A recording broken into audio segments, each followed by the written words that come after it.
Ancora magie. Zio Salvatore, il nostro vecchio fattore, cominciò.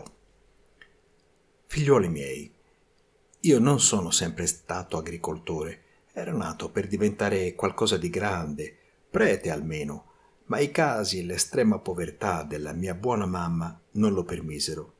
Tuttavia, durante la mia fanciullezza feci il sacrestano nella nostra chiesa di San Giuliano e solo allorché, smessa ogni vocazione religiosa, pensai di ammogliarmi, mi scossi via il profumo d'incenso e di cera che esalava dalle mie vesti e, vestitemi le ghette, mi posi a lavorare la terra. Sentite dunque, era l'ultimo anno della mia sagrestania e ne contavo già 22. Una sera di novembre, all'imbrunire, me ne stavo seduto al di fuori della nostra casetta, sul carro di un vicino, e guardavo in fondo alla via.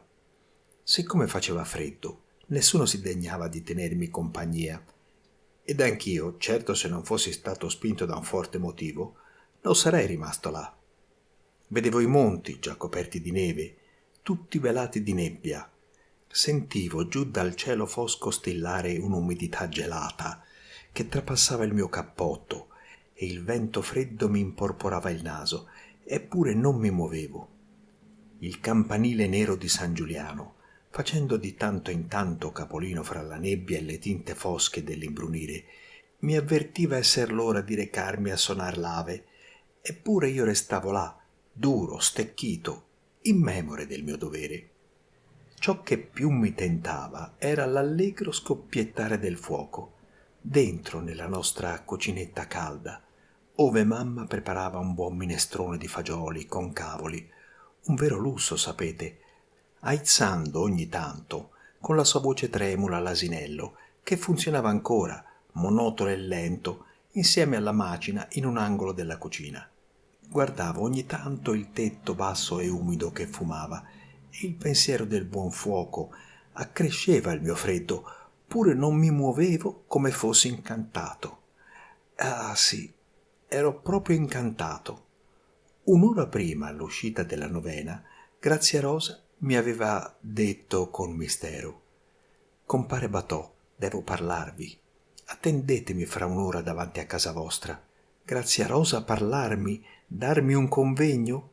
Era una cosa che io non sognavo neppure, perché dovete sapere che, innamorato pazzo di lei non mi aveva mai voluto ascoltare, anzi mi derideva chiamandomi compare Campanile. Come soffrivo, Dio santo! Grazia-Rosa si credeva un granché perché serviva in casa del sindaco, il più ricco signore del paese, e accompagnava la padroncina donna Daniela a passeggio. Era una bella ragazza, Grazia-Rosa, con gli occhi verdi, e io ne andavo pazzo, ma lei non mi dava uno sguardo, anzi pretendeva di maritarsi con un signore. Figuratevi però, che signore! Uno che avesse pantaloni, ecco, talché io, esasperato, quando lo seppi, le cantai persino sotto la sua finestra una canzone infame. Teraca chi sognerà Bolscerie.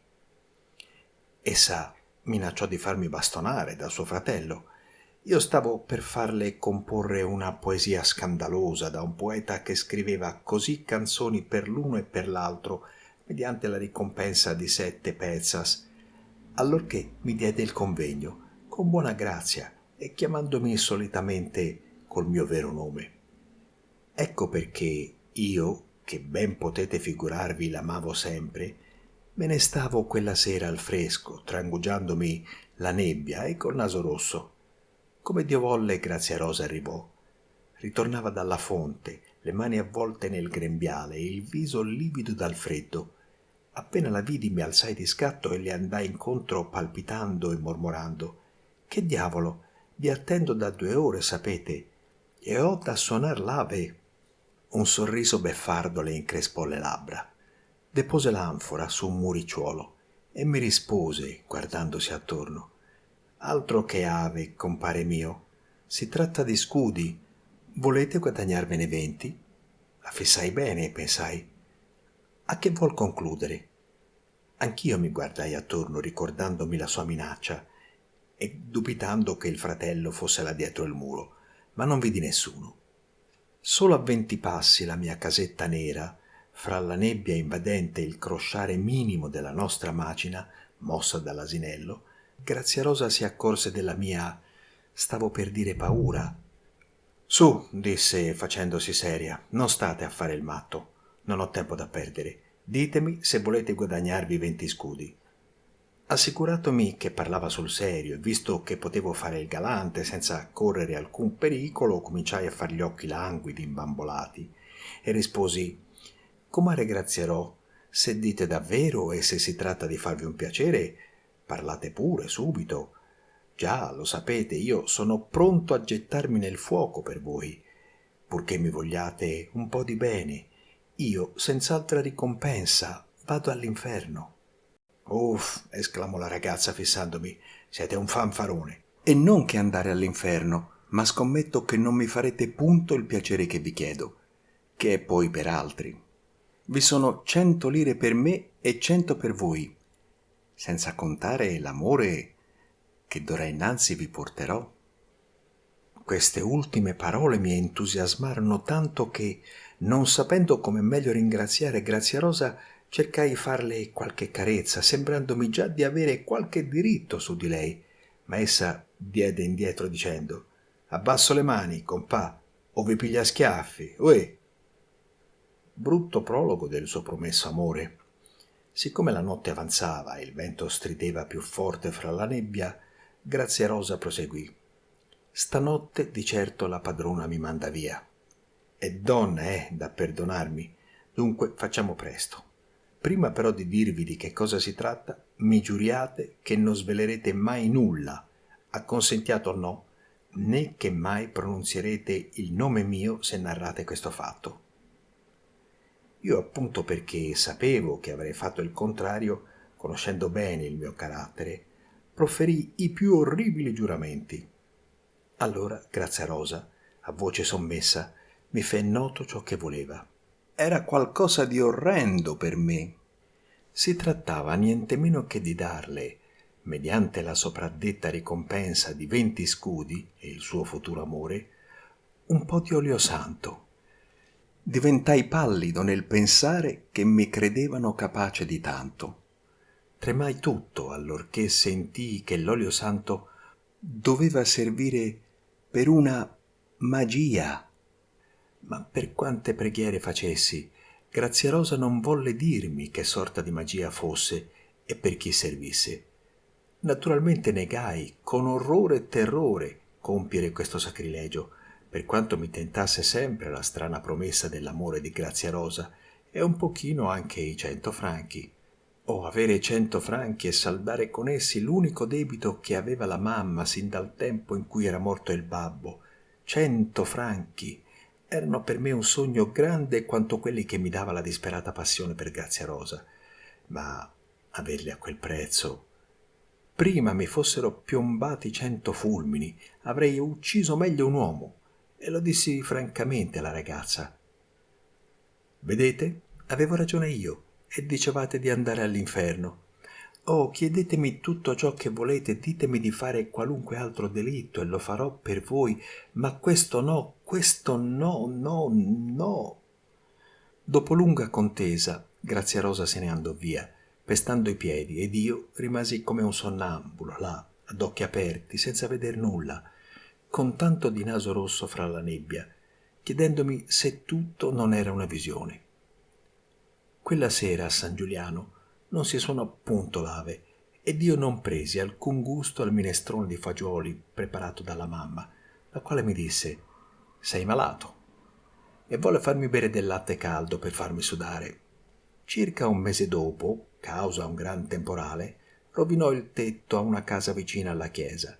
La sventura volle che quella casa fosse appunto quella del nostro creditore, che, povero come noi, ci scongiurò a pagarlo alla fine dopo tanti e tanti anni. Non avevamo neppure 10 franchi disponibili, sicché pregammo tanto il nostro creditore ad avere pazienza. Ma come poteva pazientare quel povero diavolo con la casa scoperta? E in inverno? In breve citò la mamma. Fu quella una brutta giornata per noi, che non sapevamo neanche di che colore fosse l'usciere, che non avevamo mai posto piede, neppure come testimoni in un tribunale. Ci sembrò un'infamia, un'onta, tanto più che sapevamo di non poter assolutamente pagare. San Giuliano mio, cercai ogni pertugio, pregai tutti, ma ahimè, se ora il danaro è morto, allora era moribondo, e non trovai un'anima che mi prestasse 100 franchi. Bisognava dunque rassegnarci a lasciar fare spese e metterci all'asta le masserizie?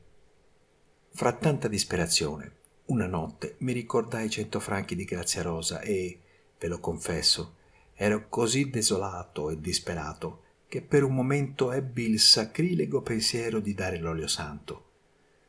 Ripensai a che poteva servire e ricordandomi che avevo sentito dire esservi certi signori che, non credendo più in Dio e nei santi, per fare uno sfregio alla nostra santissima religione usano battezzare asini, cani e simili animali, parodiando in orribile modo il battesimo e adoprando il vero olio e acqua santa, mi sentii rizzare i capelli e mi chiesi come mai, per un solo minuto, avevo deliberato di dar mano a questa perdizione. Ma il pensiero del nostro malanno incalzava sempre più tenace e il demonio mi assaliva da ogni parte. Ormai l'idea dei 100 franchi di Graziarosa, non ricordavo punto la promessa del suo amore, e delle nostre povere masserizie poste all'asta in pubblica piazza, onta e ludibrio estremo, mi si confondevano così nella mente che mi posi fervorosamente a pregare per scacciare la tentazione. San Giuliano mio, aiutatemi voi o sono perduto. Ma invano, invano. Quella notte il mio patrono doveva essere sordo o non udiva le mie preghiere causa il forte soffiare del vento. Fatto sta che il demonio mi vinceva e nulla valeva scacciarlo. All'alba ero ancora sveglio, lottando sempre contro quell'orrendo pensiero. Alla fine mi rivolsi a Santa Barbara, che era la santa della mia povera mamma, e la pregai tanto tanto di salvarmi, se non per i miei meriti, per misericordia di quella buona vecchia di mia madre, che mi esaudì. Ne son certo, è stata lei, Santa Barbara, a salvarmi, a ispirarmi, ad aiutarmi. Zio Salvatore qui ci fece un lungo sermone che vi risparmio, per quanto interessantissimo, poi proseguì, noi sempre attenti e curiosi. Fatto appena giorno, mi recai in casa del sindaco e chiesto di Graziarosa le dissi: «Comare Graziarò, per quell'affare ho bene pensato, sapete». «Come?» disse lei spalancando gli occhi e attirandomi in un angolo remoto del cortile. «Acconsentite? Ma parlate piano».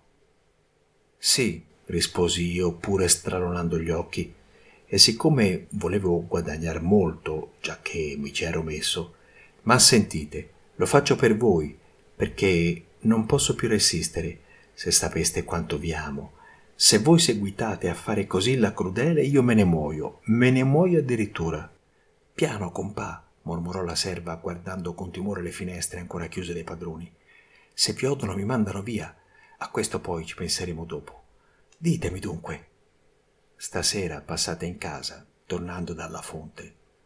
Sul tardi Graziarosa, infatti, passò ed io le consegnai una piccola ampollina di olio. Vidi i suoi grandi occhi verdi scintillare allegramente e per poco non mi baciò. Nascosta ben bene l'ampollina, mi consegnò un biglietto da 100 lire che io, dopo molte finte cerimonie, accettai. Quella sera cominciammo a parlare d'amore e quella sera dal campanile nero di San Giuliano risuonò la più allegra Ave Maria che si possa immaginare, tanto allegra che non pareva l'Ave Maria. Dopo qualche anno Graziarosa diventò mia moglie. Solo allora volle confidarmi il segreto dell'olio santo.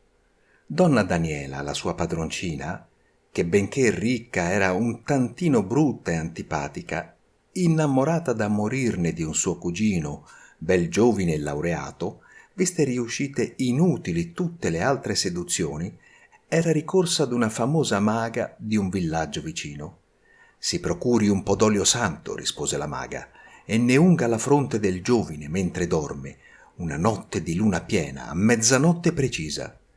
Grazia-Rosa, intima confidente di donna Daniela, aveva subito pensato a me che, come sagrestano, potevo procurarle l'olio santo. Avuto questo, donna Daniela, sempre a furia di denaro e di mistero, erasi una notte di plenilunio introdotta in casa del cugino e gli aveva unto la bellissima fronte mentre egli dormiva e la mezzanotte suonava.